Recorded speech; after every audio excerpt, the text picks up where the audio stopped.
नाज़रीन आदाब, मैं हूं अफशर रब्बी। आप देख रहे हैं महाराष्ट्र न्यूज़। सबसे पहले नजर डालते हैं हेडलाइंस पर।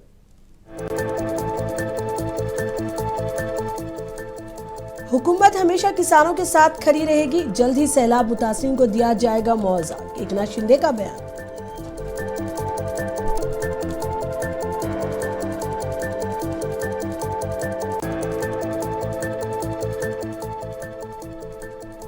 देगलूर में कांग्रेस ने निकाला जन आक्रोश मोर्चा, सैलाब मुतासिरीन की मदद में हुकूमत के रवैये पर किया नाराजगी का इजहार।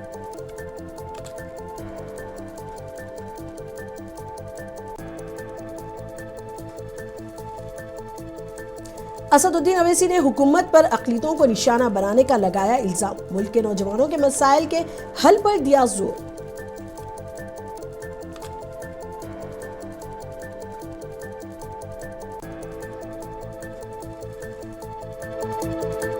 जलगांव में मुख्तलिफ तंजीमों ने इंतजामिया को पेश किया मेमोरेंडम, बरेली वाक़े की CBI जांच और बेकसूर अफराद की रिहाई का किया मुतालबा।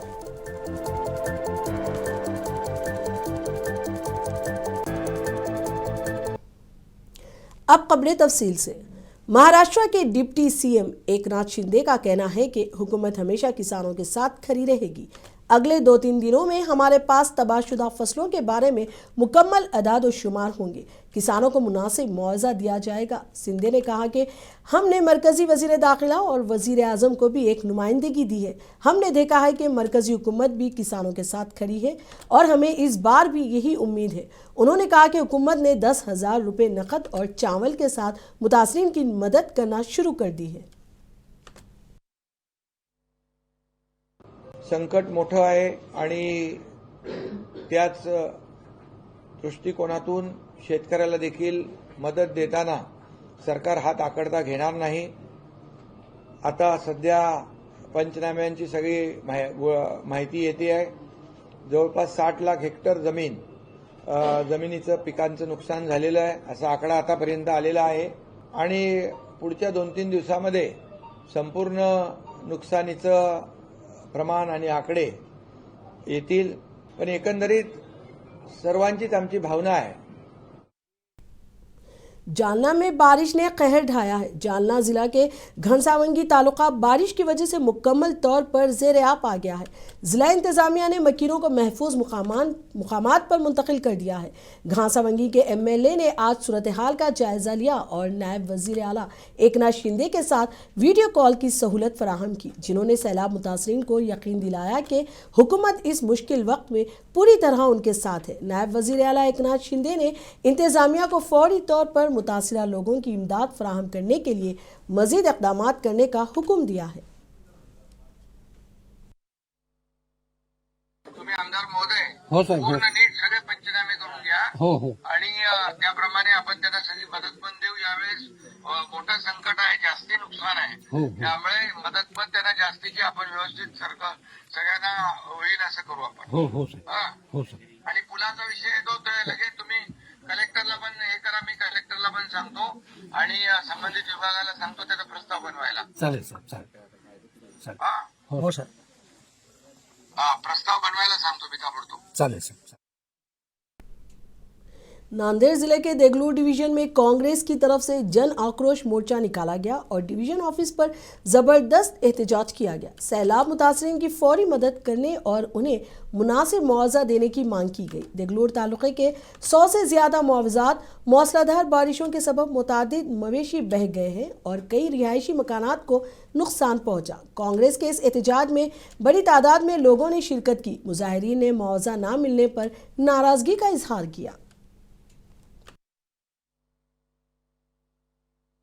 आज देगलूर तालुक्यातील सर्व शेतकरी बांधव व सर्व शेतमजूर व देगलूर शहरातील सर्व बांधव या ठिकाणी जन आक्रोश मोर्चामध्ये सर्वजण सामील झाले होते। आणि मागच्या याच्यामध्ये ज्या ढगफुटीमुळे अनेक शेत उद्ध्वस्त झालेले आहेत, अनेक घरं उद्ध्वस्त झालेले आहेत, त्यासाठी प्रत्येक एकरी 2 लाख रुपये शासनाने द्यावे असं आम्ही या ठिकाणी निवेदन या ठिकाणी देण्यात आलेले आहे. अनेक MSCB असेल त्या ठिकाणी जम्पिंगच्या ह्याच्यावर अनेक लाईट बिल या ठिकाणी नागरिकांना येत आहे. त्यासाठी सुद्धा या ठिकाणी आंदोलन या ठिकाणी करण्यात येणार आहे. शिवसेना यूपीटी की रुकन पार्लियामेंट प्रियंका चतुर्वेदी ने हुकूमत से मुतालबा किया है कि सैलाब मुतासरीन की मदद की जाए। उन्होंने कहा कि मरकजी हुकूमत ने अभी तक महाराष्ट्र के लिए कोई माली इमदाद का ऐलान नहीं किया है। दौरा करने गए, उन्होंने देखा कि वहां पे किस तरीके की बदहाली मची हुई है। ये राज्य का दुर्भाग्य है कि जिन लोगों को चुनकर भेजा गया, जनता ने उन पे उम्मीद जताई, आज उन्होंने उनके साथ विश्वासघात किया। मैं पूछना चाहती हूं, आज डबल इंजन की सरकार है, केंद्र में आप हैं, राज्य में आप हैं, तो क्या कोई भी सेंटर की तरफ से फाइनेंशियल पैकेज का अनाउंसमेंट हुआ है? नहीं हुआ है। क्या आज अमित शाह जी जो होम मिनिस्टर के अंतर्गत NDRF आती है, क्या उन्होंने SDRF से कोऑर्डिनेशन कर कि कैसे महाराष्ट्र की जनता को रिलीफ मिल पाए, उन्होंने कुछ किया है? नहीं किया है। क्या कोई एक हाई लेवल कमेटी बैठी है सेंट्रल गवर्नमेंट के साथ कि कैसे महाराष्ट्र जो एक देश की आर्थिक राज्य है और मुंबई एक आर्थिक राजधानी है, उनके साथ बार बार उनको दरकिनार किया जाता है। और इस समय जब उनके लिए एक दुख की घड़ी है, जहां पे 48 घंटे के अंदर इतने लोगों की मौतें हो गई हैं, 11,000 से ज्यादा लोग डिस्प्लेस हो गए हैं, उनके बारे में एक शब्द ना गृह मंत्री के मुंह से, ना किसी के केंद्र मंत्री के मुंह से आ रहा है, ना एग्रीकल्चर मिनिस्टर, कृषि मंत्री आकर दौरा कर रहे हैं, कृषि मंत्री जाकर पंजाब में दौरा कर रहा है। महाराष्ट्र ने आपका बिगाड़ा क्या है जो बार बार महाराष्ट्र से उम्मीदें तो आपकी सारी हैं, पर जब महाराष्ट्र आपकी तरफ उम्मीद से देखता है, महाराष्ट्र की बातों को दरकिनार कर देते हैं। शर्मनाक है।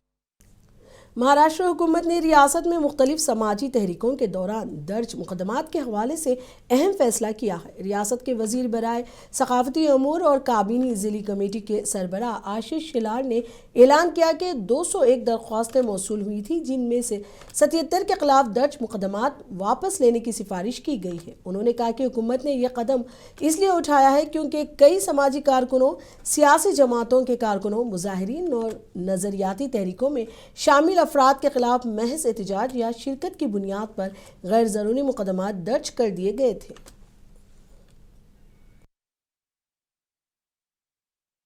ऑल इंडिया मजलिस इत्तेहादुल मुस्लिमीन के सदर असदुद्दीन अवैसी ने मंगल को पुणे में पत्रकार भवन का दौरा किया। मीडिया से खिताब करते हुए अवैसी ने बीजेपी हुकूमत को निशाना बनाते हुए इल्ज़ाम लगाया कि जिन नौजवानों ने जाफरानी पार्टी की हिमायत की थी, वो अब बेरोजगारी, इम्तिहानी पेपर लीक होने और माशी अदम मसावात का सामना कर रहे हैं। हुकूमत पर अक़लियतों को निशाना बनाने का इल्ज़ाम लगाते हुए असदुद्दीन अवैसी ने कहा कि मुसलमान को बिल्डोज़र, सियासत और दिगर ज़राए से धकेला जा रहा है। उन्होंने कहा कि दफ़ा 370 के खात्मे, 3 तलाक़ कानून की मंजूरी और वक्फ के ज़वाबित में तब्दीली जैसे फैसले आमराना अंदाज के जरिए नाफिज किए गए हैं। अवैसी ने कहा कि इनकी पार्टी महाराष्ट्र में बल्दियाती इंतखाब में आज़ादाना तौर पर मुकाबला करने के लिए तैयार है।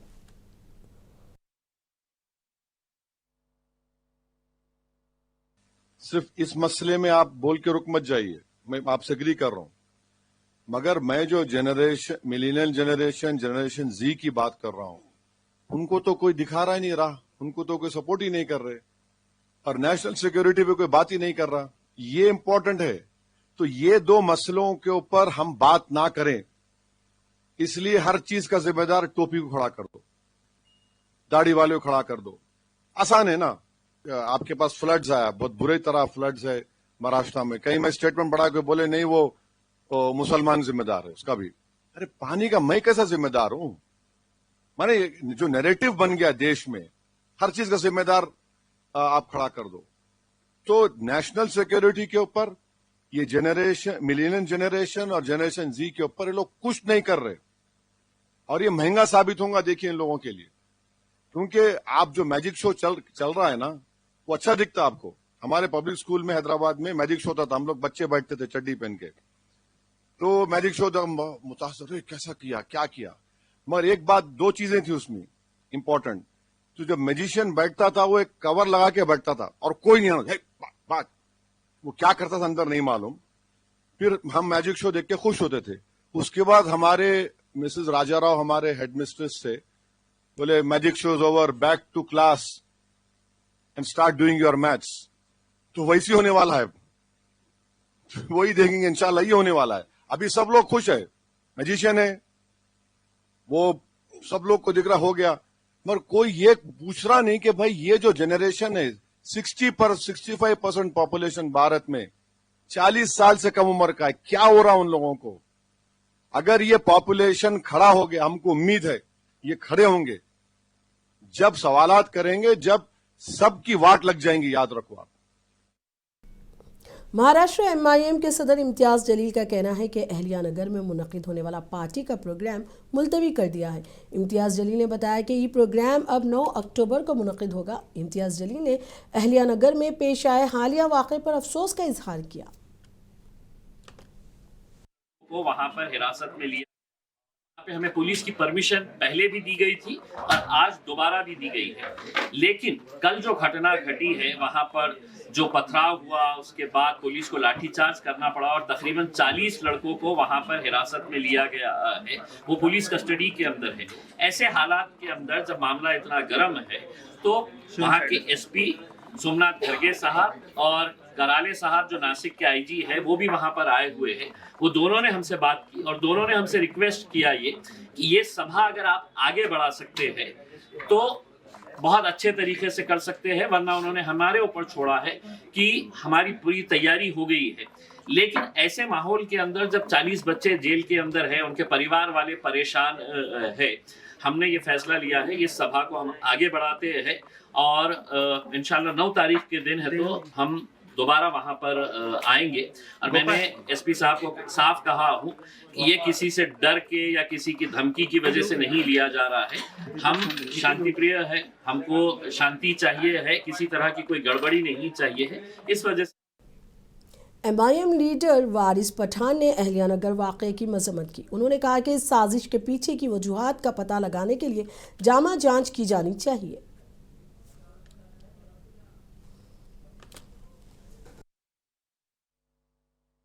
अगर आप खुद देखिए किसने शुरू किया, उन लोगों ने दस्ते के ऊपर लिख दिया रंगोली से। दस्ते पे कोई लिखता है, मुसलमान हर चीज़ बर्दाश्त करेगा, मगर अपने हुजूर की शान में गुस्ताखी तो नहीं बर्दाश्त करेगा। मगर फिर भी सबको कायदे कानून के दायरे में रहकर काम करना चाहिए। किसी को कायदा कानून अपने हाथ में लेने का अधिकार नहीं है। वो चाहते हैं कि पुलिस निष्पक्ष इंक्वायरी करे, किसने किया, क्यों लिखा, क्या मंशा थी, कौन था उसके पीछे लिखाने के पीछे। कि लोग चाहते हैं खुद के महाराष्ट्र का वातावरण खराब हो, कुछ लोग चाहते हैं। हमारा क्या, हम तो सभा के अंदर, हमको तो परमिशन मिली, हमने इतनी सभा है कि महाराष्ट्र में एक भी हमारे ऊपर तो कुछ एलिगेशन या केस नहीं, फिर किस लिए उल्टी सीधी बातें करना। तो हम तो आए, हमारी उलमाओं के साथ मीटिंग है, पत्रकार संघ में हमारा। समाजवादी पार्टी के रियासती सदर अबू आसिम आजमी ने कहा कि आई लव मोहम्मद मामले को तोल देने की कोशिश की जा रही है। उन्होंने मुसलमानों से अपील की कि हम पैगम्बर इस्लाम हज़रत मोहम्मद सल्लल्लाहु अलैहि वसल्लम की सीरत पर अमल करते हुए दुनिया को बता दें कि इस्लाम की तालीमात क्या है। देखिए, इसको जबरदस्ती करना है, एक इसको इशू बना दिया गया है। आई लव मोहम्मद, जब हुजूर सल्लल्लाहु अलैहि वसल्लम की पैदाइश को 1500 साल हुए, इसलिए लोग लोगों ने ज्यादा मनाया आपकी बार। और कानपुर में जब लड़कों ने लिखा आई लव मोहम्मद रसूलुल्लाह सल्लल्लाहु अलैहि वसल्लम, तो ये तो हर धर्म के लोग लिखते हैं। जब भी कोई दिवाली आती है, दशहरा आता है, गणपति आती है, तो बड़े बड़े बैनर पोस्टर लगते हैं, इसी चीज का आई लव ही उसका मतलब होता है। तो अब इसको जो है ना, इन लोगों ने इस तरह से दिया। कानपुर में अगर इसको 25 बच्चों पे FIR नहीं हुआ होता तो शायद इतना मामला जाता भी नहीं। लेकिन अभी मैं कहना चाहता हूं कि अब हम तमाम मुसलमानों से गुजारिश करना चाहते हैं कि ये लोग हिंदू और मुस्लिम का दंगा करवाना चाहते हैं इसकी वजह से। तो मेरा कहना है कि अब हम जो है ना, मोहम्मद रसूलुल्लाह सल्लल्लाहु अलैहि वसल्लम के बताए हुए रास्ते पर चलकर दुनिया में अमन अमान कैसे होता है, आपसी भाईचारगी कैसे बढ़ती है, पड़ोसी का हक क्या हुजूर सल्लल्लाहु अलैहि वसल्लम ने किया है, अगर हम उनको लव करते हैं तो उनके कहे हुए कामों को करके दिखा दे दुनिया में कि इस्लाम और मुसलमान दुनिया को किस तरह अच्छा बनाना चाहते हैं। जलगांव जिले की मुख्तलिफ तंजीमों, मजहबी रहनुमाओं और समाजी कारकुनों ने सदर जमहूरियत हिंद के नाम एक याददाश्त जिला कलेक्टर के तवस्सुत से पेश की है। याददाश्त में कहा गया है कि उत्तर प्रदेश के बरेली शरीफ में आई लव मोहम्मद के उन्वान से एक पुरअमन मुतालबा लेकर इंतजामिया को याददाश्त देने गए मुस्लिम भाइयों पर नाइंसाफी और तासुब की बुनियाद पर लाठीचार्ज किया गया। इस कार्रवाई में कई बेगुनाह अफराद को ज़दोकोब किया गया और उन पर सख्त दिफात के तहत मुकदमात दर्ज किए गए। इसी तरह मौलाना तौक़ीर रज़ा पर भी झूठे इल्ज़ामात लगाकर उन्हें जेल में बंद कर दिया गया, ऐसा भी याददाश्त में जिक्र किया गया है। तंजीमों ने इस वाक़े की CBI से तहक़ीक़ात कराने की मांग की। साथ ही मौलाना तौक़ीर रज़ा को फौरी तौर पर रिहा करने और बेगुनाह अफराद पर आयद मुकदमात को वापस लेने का भी मुतालबा किया। हम सबसे पहले उत्तर प्रदेश सरकार की निंदा करते हैं और सरकार से ये अपील करते हैं, सदर जमहूरिया से ये अपील करते हैं, वज़ीर आज़म से भी हम इस बात को पैगाम पहुंचाते हैं कि मौलाना तौक़ीर रज़ा खान साहब हमारे बड़े धर्म गुरु है। पूरी तरीके से उनकी इज्जत का सम्मान का ख्याल रखा जाए और उन पर लगाए गए तमाम मुकदमात को वापस लिया जाए। हमने राष्ट्रपति महोदय से विनती की है, माननीय जिलाधिकारी साहब से ज़रिए से, कि उनके ख़िलाफ़ जो है वहाँ कार्रवाई की जाए। जो निर्दोष को मारा गया है उनको छोड़ा जाए और ख़ास तौर से मौलाना तौक़ीर रज़ा साहब को जो आज उन पर जो खोटे आरोप लगाए गए हैं उसकी CBI के ज़रिए से चौकसी कर उनको फ़ौरन उनकी छुटका की जाए, वरना ऐसा ना हो कि पूरे भारतवर्ष में उनके अनुयायी और संविधान प्रेमी कहीं ऐसा ना हो कि पूरे रास्तों पर आ जाए। इसलिए हमने ऐसा निवेदन दिया है। ऑल इंडिया मजलिस इत्तेहादुल मुस्लिमीन की जानिब से सैलाब से मुतासिरा मुस्तहिक ख़ानदानों की मदद का सिलसिला जारी है। इसी सिलसिले में खान फंक्शन हॉल में एक तकरीब के दौरान सैलाब मुतासिरा ज़रूरतमंद लोगों में राशन किट्स तकसीम की गई। मजलिस के साबिक़ रियासती सदर सैयद मोइन की जानिब से सैलाब मुतासिरा मुस्तहिक घरानों तक ये राशन किट्स पहुँचाई गई ताकि मुश्किल हालात में उन्हें सहारा मिल सके और उनके घरों में ज़रूरी अशिया की कमी ना रहे। मुस्तहिक ख़ानदानों की पहचान के लिए 2 रोज़ कबल मजलिस क़ायदीन ने सैलाब मुतासिरा इलाक़ों का घर घर जाकर सर्वे किया था और मुतासिरा तमाम घरों राशन किट के टोकन तकसीम किए गए थे।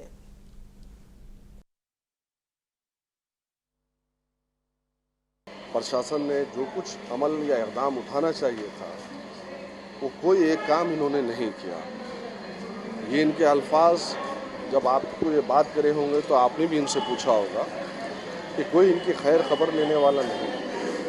न स्थानिक नगर सेवक आए, वो 5 किलो 10 किलो 15 किलो खिचड़ी बना रहे हैं, इससे 500 उससे 1000 इससे 2000 रुपये लेकर। लेकिन इनकी दाद रसाई कौन सुनेगा?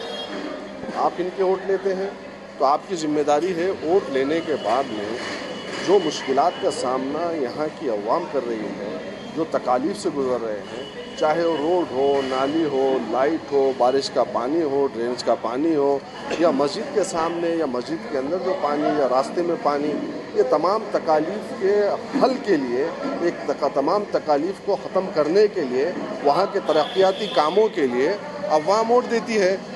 अवाम उसी के लिए तो वोट देती है। लेकिन आज क्या हो रहा है आप खुद देख सकते हैं कि यहाँ पर कोई ऐसा काम नहीं है, बल्कि अवाम को उनके हाल पर छोड़ दिया गया। अब जैसे इलेक्शन आएंगे, फिर कुछ नेता आएंगे, फिर वो गवैया भी आएगा, ये सब लोग आएंगे, बड़े बड़े भाषण देंगे, फिर चुनाव के लाएंगे, फिर मामला। तो ये चीज़ें हैं कि इलेक्शन के मौके पर आते हैं, वोट मांगते हैं, गरीबों का ख्याल नहीं रखते, लेकिन इलेक्शन के जाने के बाद 5 बरस तक उनकी तकालीफ को कौन देखेगा। सीरत मुकाबला जाती कमेटी अकोला के ज़ेर एहतमाम अकोला शहर की तमाम स्कूलों में इंटर स्कूल सीरत के मुकाबलों का इनेकाद किया गया है, जिसमें शहर की बेशतर स्कूलों ने बढ़ चढ़ कर हिस्सा लिया। इन मुकाबलों में 5वीं ता 7वीं जमात के लिए तहरीरी क्विज़, 8वीं ता 10वीं जमात के लिए तकरीरी मुकाबला और 11वीं और 12वीं जमात की तलबात के लिए क्विज़ का इनेकाद किया गया। इस इंटर स्कूल सीरत के मुकाबलों के पहले मरहले में स्कूली सतह पर तमाम मुकाबलों का इनेकाद किया गया और उनके फातिहीन को दूसरे मरहले के मुकाबलों के लिए मुंतखब किया गया। मुंतज़मीन की जानिब से तलबा में दिलचस्पी पैदा करने के लिए इनामात का ऐलान भी किया गया है। मैंने इस कंपटीशन में पार्टिसिपेट किया, मुझे इससे बहुत ज़्यादा सीखने को मिली और मैं अपनी तमाम स्कूल का बहुत ज़्यादा शुक्रिया अदा करती हूँ और बहुत सारे टीचर्स जिन्होंने इसमें मेरा साथ दिया। आज के इस प्रोग्राम में हमने बहुत कुछ सीखने को मिला और इतने बड़े प्रोग्राम में ऐसा मैनेजमेंट हमने पहली बार देखा था और हम सीरत के ताल्लुक से ये कहना चाहेंगे कि जो हमने किताब पढ़ी उसे ना सिर्फ आपने रट लिया बल्कि उसे अपनी ज़िंदगी में भी अमल करें।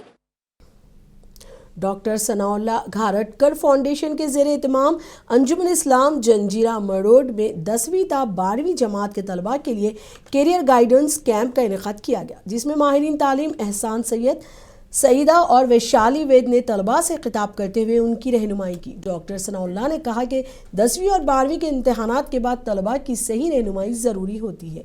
राशिद फ़हीम ने कहा कि तलबा को पहले से एक हदफ तय करना चाहिए कि वो क्या करना चाहता है और इसे किस मैदान की तरफ आगे बढ़ना है। जो रिपोर्ट्स आएंगी उसको रिपोर्ट को इंडिविजुअल काउंसलिंग के जरिए पेरेंट्स और बच्चों के साथ में डिस्कस किया जाएगा। उन बच्चों के लिए कौन सा करियर बेस्ट हो सकता है, कौन सा करियर सुटेबल हो सकता है, वो डिस्कस किया जाएगा। उसका रोड मैप क्या होगा, उसके लिए स्किल कैसे डेवलप की जाएगी। ये प्रोग्राम तकरीबन 2 या 3 महीने चलेगा। साथ ही साथ मुरूर जंजीरा और अतराफ की स्कूल के टीचर्स के लिए टीचर्स ट्रेनिंग के वर्कशॉप्स, चाहे वो लेटेस्ट टेक्नोलॉजी का इस्तेमाल कैसे करना हो या क्लासरूम मैनेजमेंट हो, इन मजबूत और बेहतरीन टॉपिक के ऊपर उनको गाइड और ट्रेन किया जाएगा। चाहती हूँ कि ऐसे प्रोग्राम हर साल होते रहे ताकि जो हमारे पीछे जनरेशन है वो अपने करियर को लेके कंफ्यूज ना हो कि हमें कौन सा करियर पाथ चूज करना है। थ्रू दिस प्रोग्राम उनको आइडिया आ जाएगा कि हमें कौन सा करियर चूज करना है, कौन सा नहीं। Truly great. तमिलनाडु के करूर भगदड़ वाक़े पर शिवसेना लीडर शाइना एनसी ने कहा कि यह अफसोसनाक है। उन्होंने कहा कि एक 8 रुकनी फैक्ट फाइंडिंग टीम तश्कील दी गई है जो कि हक़ाइक़ का पता लगाएगी और अपनी सिफारिशात पेश करेगी ताकि मुस्तक़बिल में इस तरह के वाक़यात का इआदा ना हो सके। What happened in Tamil Nadu in Kurur district with the deadly stampede taking the lives of 41 people is probably the worst crushing that one has ever seen in India. I'm glad that the NDA under the leadership of Modi ji has formed an 8-member fact-finding. Mumbra train हादसे के बाद railway ने मुंबई में बंद दरवाजे वाली non AC local ट्रेनें चलाने का फैसला किया है। बताया जाता है कि बंद दरवाजों वाली लोकल ट्रेनें साल के आखिर तक चलना शुरू हो जाएंगी। ट्रायल रन जारी है। सेंट्रल रेलवे के जनरल मैनेजर ने कोल्ला में उसका मुआयना किया है। मुंबई के बरेली रेलवे स्टेशन पर ख्वातीन के साथ छेड़छाड़ का मामला सामने आया है। वाकये की वीडियो इंस्टाग्राम पर वायरल होने के बाद रेलवे पुलिस हरकत में आ गई और मुलजिम को गिरफ्तार कर लिया। पुलिस के मुताबिक ट्रेन में सफ़र कर रहे एक नौजवान ने ख्वातीन के डब्बे में झांका, फहश बातें की और ख्वातीन मुसाफिरों को हरासन किया। एक मुसाफिर ने यह सारा वाक़या अपने मोबाइल फ़ोन में कैद कर लिया जो बाद में इंस्टाग्राम समेत सोशल मीडिया पर वायरल हो गया था। बाद में पुलिस ने मुलजिम को गिरफ्तार कर लिया।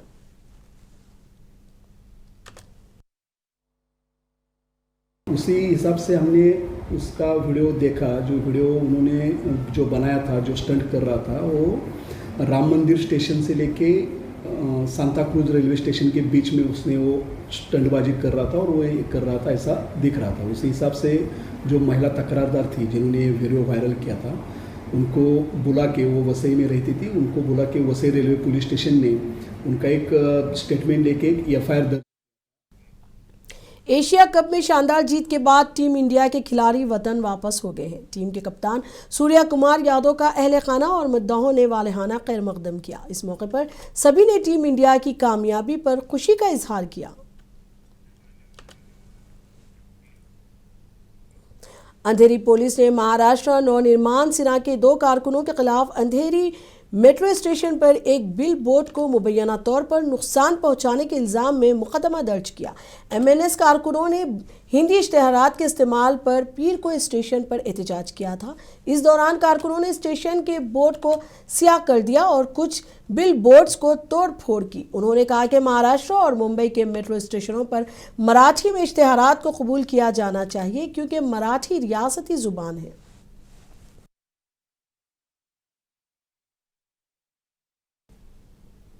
महाराष्ट्र न्यूज़ में अब तक के लिए इतना ही। मुझे दीजिए इजाज़त। आदाब।